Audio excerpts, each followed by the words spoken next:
Welcome to T11. I'm Terry James. Hi. Doing something different today. We're going to get right to the point here, okay? I'm so excited. I am really excited about some of the way my life is turning out right now. I have been on a journey. If you've listened to this show or me on a regular basis, you know I've been bitching about trying to find my power again and those powerful moments and all that kind of stuff. Well, I've been talking about it on podcasts for years. I've been talking to anybody that will listen for years for the most part. I've been trying to put, lightning back into a bottle. And I kind of figured that would never happen. I talked to one podcast to a friend of mine named Glenn Phillips, who's the singer of Toad the Wet Sprocket. He kind of grew up in Santa Barbara. The time I grew up in Santa Barbara, we're all starting our careers at the same time, and it was a magical freaking time. Times that you think you're never going to have again. And for me, that was almost devastating, knowing that might not ever happen again. But we had to talk about it, but there was this time in my life when I really felt that I was freaking magical, man. I was magical for a very long period of my life. I was so beautifully naive that I thought that I could manifest anything and everything in my life. It was no problem, not at all. I didn't believe in rules. There were no rules for this. By that, I mean, you don't have to be an English major or anything like that to write a book. You don't need to have a degree to make money. These kind of rules, you don't need to come from a rich family to get ahead in life, or you don't need to be a stud to get a hot wife. All kinds of these rules that society has placed on us. I never thought about those types of things. Everything for me was on the table. Every single thing was on the table. I had boundless energy to go for my passion of a career in radio, and I would do an air shift. I had so much energy that I would do my show, and then I'd go into a production room and then do another 2 or 3 shows for nobody. Nobody was listening. I'd put the music on. I'd mix the stuff. I'd read the liners. I would do all that kind of stuff until I could not even keep my eyes open anymore. And then when I would wake up, I'd do it all over again. And then when I wasn't doing that, I'd go visit all the other jocks, all the other DJs on the radio station who were so much better than me. I'd ask them and I'd watch them. I'd ask questions. I would learn.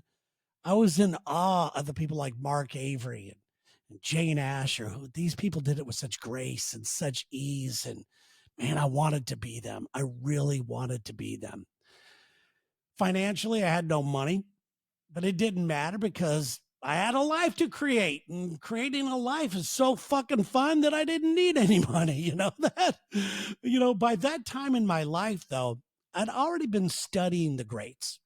The people who told me that I could be anything I wanted, that the universe was limitless.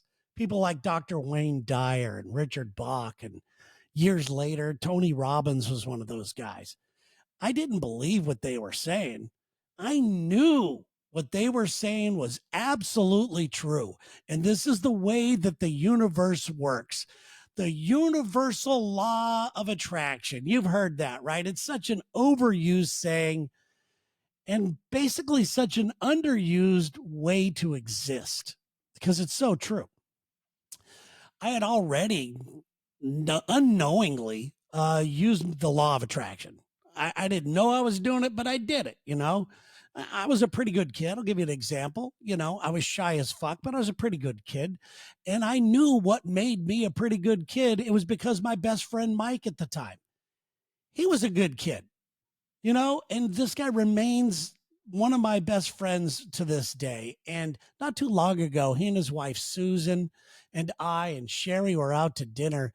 And his wife, Susan, said, why didn't you guys do the normal things that kids do, getting in trouble and stuff like that? And Mike, without missing a beat, said, because I didn't want to disappoint Terry. And it brought tears to my eyes because that was the only reason. That's the way. I didn't want to disappoint him. I love him.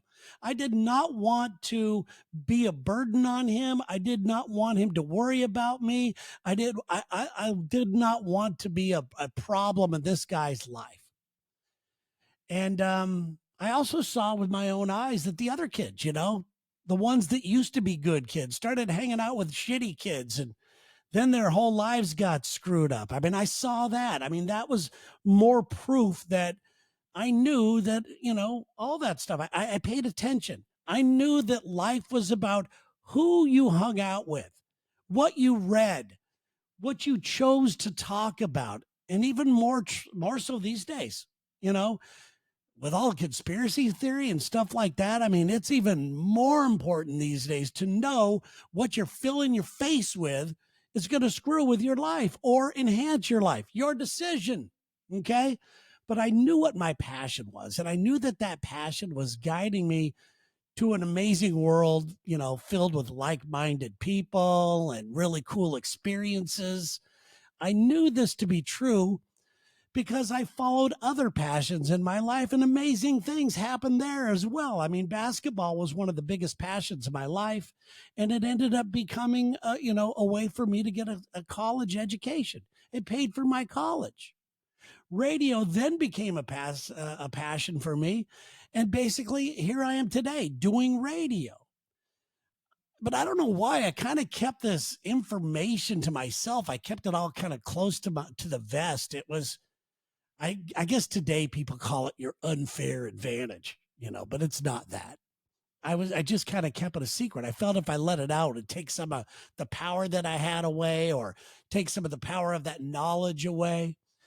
So it was my experience that told me that this world works this way. This is how it works. That life could be exactly what you dream it to be.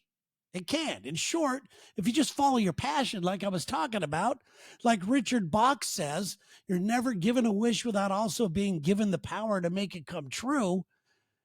I mean, that this was the most magical time of my life.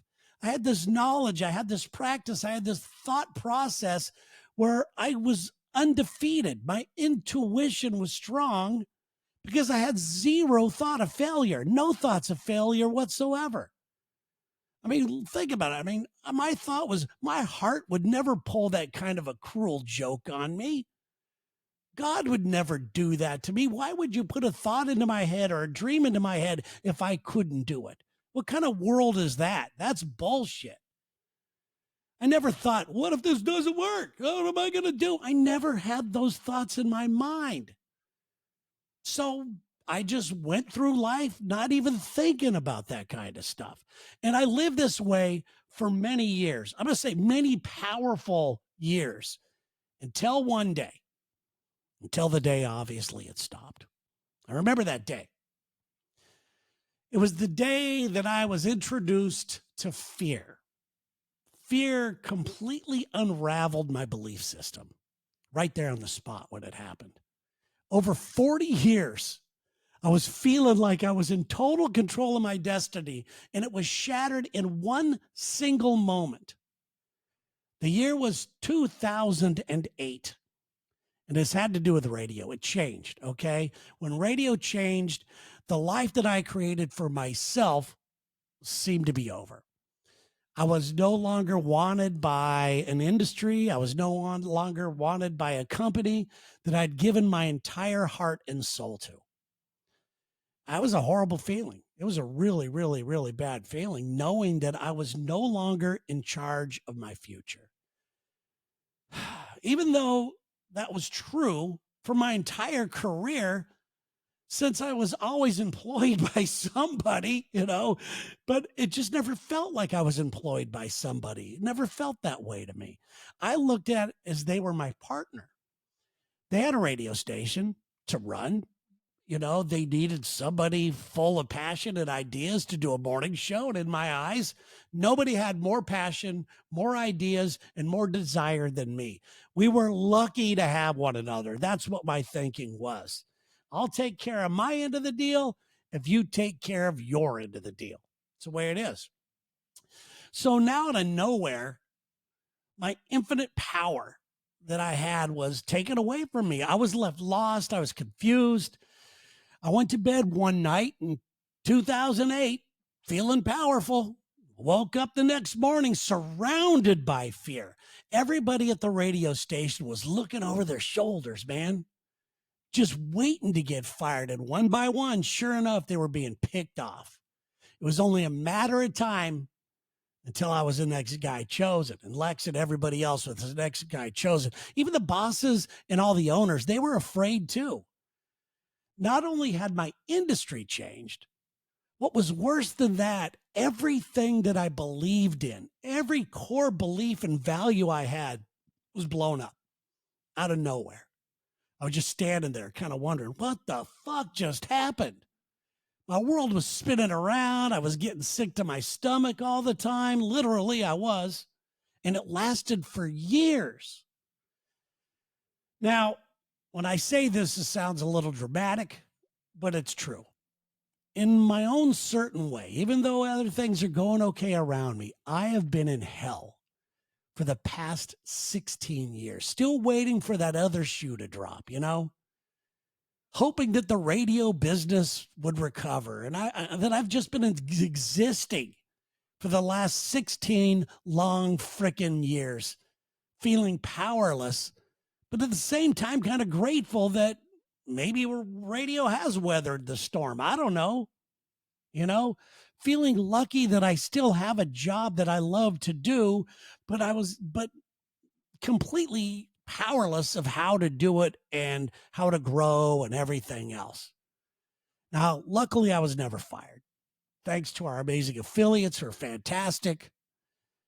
But I still remain powerless, over the direction of my life. It's very confusing. It's a weird position for me to be in. And over the past 16 years, I've had a lot of talks with a lot of different people in a lot of different areas of life who feel exactly the same way. Not just radio people, feel that, man, I'm just existing.